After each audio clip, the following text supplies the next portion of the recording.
Huwag na huwag mong papabautismohan yung anak mo na sanggol pa. Lalong-lalo na kung ikaw ay isang Kristiyano at galing sa Biblia ang pananampalataya mo. Sa video na ito ay sasabihin ko sa iyo ang biblical na katotohanan patungkol sa bautismo. Ikaw na lamang yung humusga kung dapat nga bang pabautismohan yung anak mo. Unang katotohanan, ang baptism po ay dapat lubog sa tubig.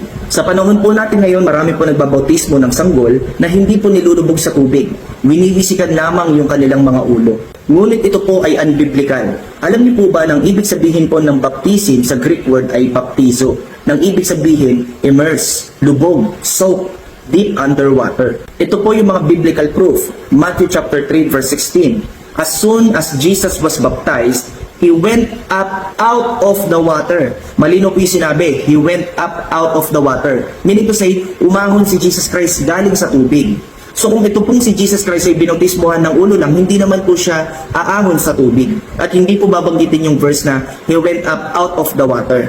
At ganito rin po yung sinasabi ng Acts chapter 8 verse 38 to 39. Sabi po ganun dito, Then both Philip and the eunuch went down into the water, and Philip baptized him. When they came up out of the water, so makikita na naman po natin yung word na they came up out of the water. So once again, malinaw po na ang bautismo dapat ay lubog sa tubig. Pangalawa, ang baptism po ay dapat nauunawaan na ng isang tao. Ngayon ang tanong, bakit kailangan nauunawaan ng isang tao yung baptism? Dahil po ang bautismo ay isang larawan ng pagsisisi. Basahin po natin yung sinasabi ng 1 Peter chapter 3 verse 21. Ang tubig na ito'y larawan ng bautismong nagligtas sa atin sa pamamagitan ng muling pagkabuhay ni Jesucristo. Hindi ito paghuhugas ng dumi sa katawan, kundi pangako natin sa Diyos na hindi na tayo gagawa ng anumang bagay na alam nating labag sa kalooban ng Diyos. So ito palang baptism ay isang panata na kung saan nangangako tayo sa Diyos na hindi na tayo gagawa ng kasalanan. So bakit hindi po dapat bautismohan ang mga sanggol o mga baby?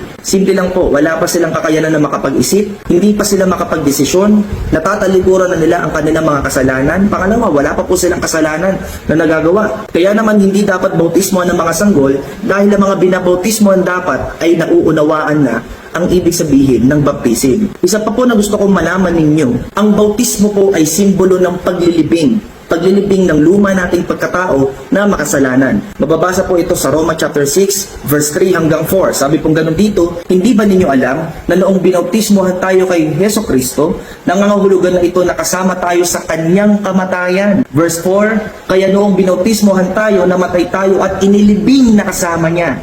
Kung paanong binuhay muli si Kristo sa pamamagitan ng dakilang kapangyarihan ng Ama, tayo rin ay mamumuhay sa bagong buhay. So makikita po natin dito yung word na paglilibing at bagong buhay. Ganito po yan. Kapag ikaw po ay nabautismohan, inilubog at inilibing ang luma mong pagkatao. Dahil the moment na nakipagrelasyon ka kay Jesus Christ, na nampalataya ka sa Kanya, nireceive mo siya as your Lord and Savior, namatay po ang luma natin pagkatao sa krus ng Kalbaryo. At yung luma natin pagkatao na namatay na, nakasama dun sa pagkapako ni Jesus Christ sa krus, kinakailangan po yung mailibing. At kapag kaahon naman natin sa tubig, yun naman po ang simbolo ng ating bagong pamumuhay.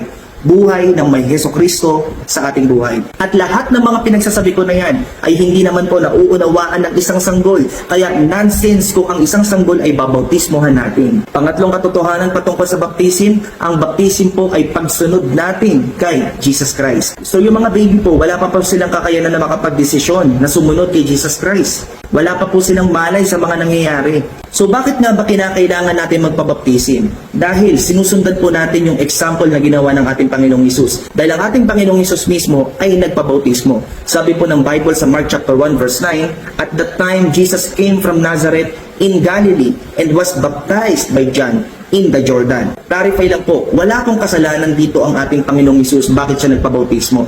Kaya nagpabautismo ang ating Panginoong Hesus because kailangan na masundan natin siya. Kinakailangan po na maging example to follow ang ating Panginoong Hesus. Dahil tayo pong lahat ng mga Kristiyanong tagasunod ni Jesus ay magpapabautismo din. Kaya naman ang ating Panginoong Hesus, kahit hindi siya karapat dapat bautismohan, ay ipinilit niya ito kay John the Baptist para nang sa gayon ay ating sundin at gayahin. Pangalawa po, ang bautismo po mga kapatid ay utos ng ating Panginoong Hesus. Sinabi po ng Matthew chapter 28 verse 19, Therefore, go and make disciples of all nations, baptizing them in the name of the Father and of the Son and of the Holy Spirit. Ang sino man na maging tagasunod at maging disciple ni Jesus Christ ay kinakailangan na magpabautismo. Mga kapatid, ang mga baby po ay hindi dapat bautismuhan. Pwede po natin silang i-dedicate para ilapit po natin sila sa Diyos. Ipanalangin po natin sila sa Panginoon. Pero para bautismuhan, hindi po ito biblical. Alam niyo po ba na from Genesis to Revelation, from first page to last page, wala po kayong mababasa na ang mga sanggol ay binautismuhan. Kahit isa. At alam niyo po ba, maging si Jesus Christ mismo na nagpabautismo, hindi po siya binautismuhan ng sanggol. Si Jesus Christ po ay binautismuhan at the age of 30 years old. Kaya naman, kung talagang ikaw ay isang tunay na Kristiyano at galing sa Biblia ang pananampalataya mo, huwag na huwag mong papabautismuhan yung anak mo na sanggol.